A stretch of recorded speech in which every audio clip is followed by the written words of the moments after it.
There is a tale of passion and betrayal that's etched itself into history. Tom Dooley was a man engulfed in a love triangle, but he found his fate sealed at the gallows. His tragic story, fueled by heart-wrenching deceit, marked him a figure of timeless folklore.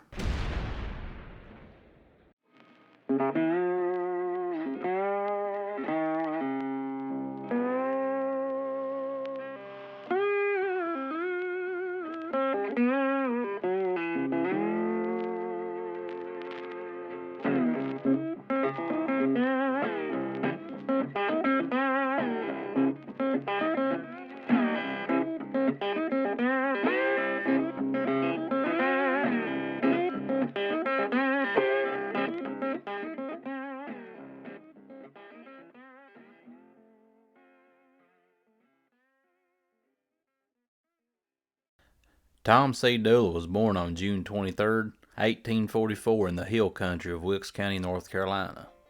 He was thought to be the youngest of three brothers and one sister. Tom grew up and attended school with Ann Foster and a couple of her cousins, Laura and Pauline Foster. And as they grew older, Tom and Ann apparently became intimate. Ann's mother had caught Tom in bed with her when she was just 14 and Tom 12.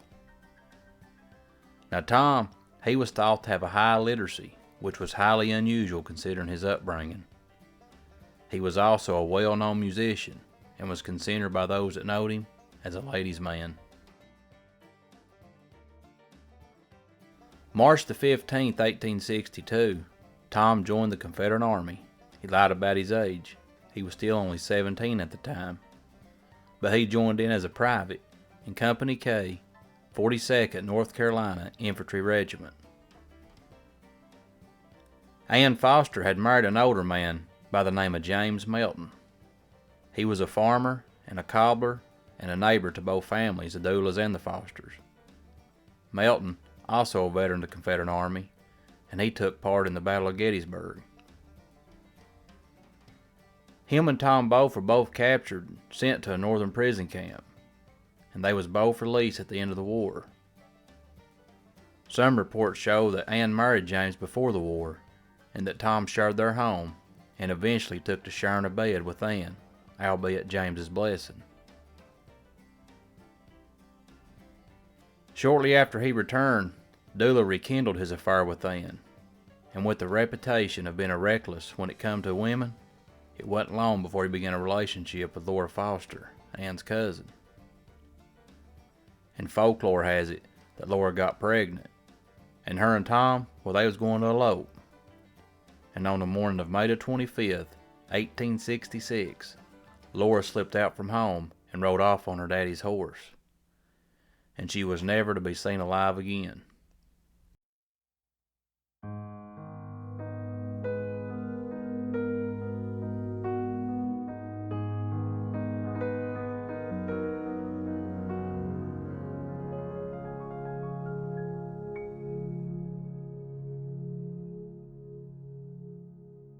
It's not truly known what all happened that day, but many implicated Ann Melton. Some say Ann murdered Laura out of jealousy, because Tom was going to marry her, and they say that Tom suspected Ann had killed her, but he still loved Ann enough to take the blame.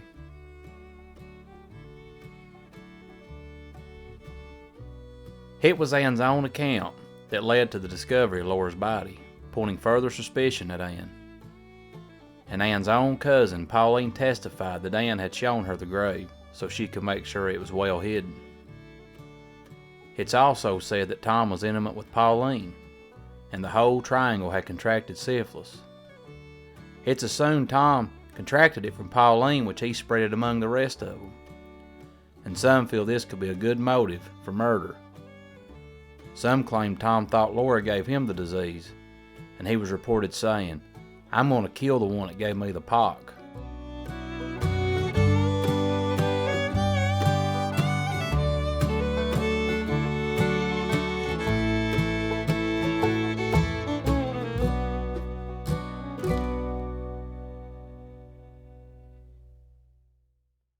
Three months after her disappearance, Laura was dug up from the grave. Her badly decomposed body was identified from the clothing she wore, but it was confirmed she had suffered a stab wound under her breast. It remains unclear of Tom's role in the murder, but after the killing he visited the home of his relative, Thomas Dula, and he fled the area before Laura's body was found, after the locals had accused him of killing her. And he called himself Tom Hall, and he worked for about a week for a Colonel, James Grayson, just across the state line in Trade, Tennessee. Once Dooley's identity was known, Grayson helped the Wilkes County posse bring him in.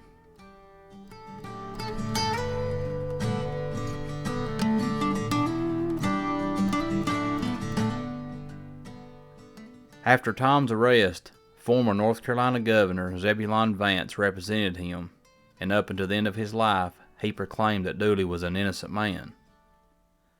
He did succeed in having the trial moved from Wilkesboro to Statesville, because he was convinced Dooley wouldn't get or receive a fair trial in Wilkes County.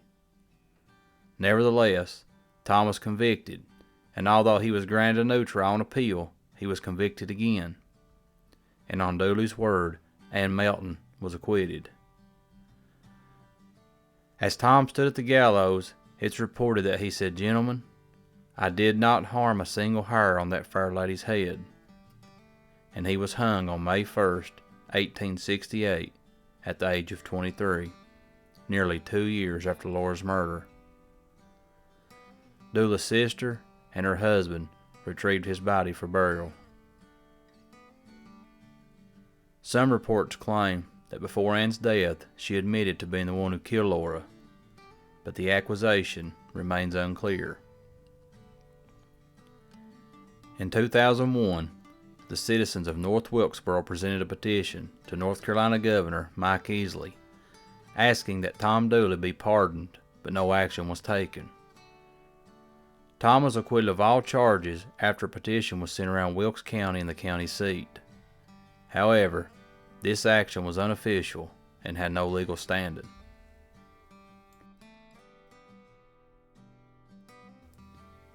A man by the name Thomas C. Land wrote a song titled Tom Dooley about Dula's tragedy soon after the hanging.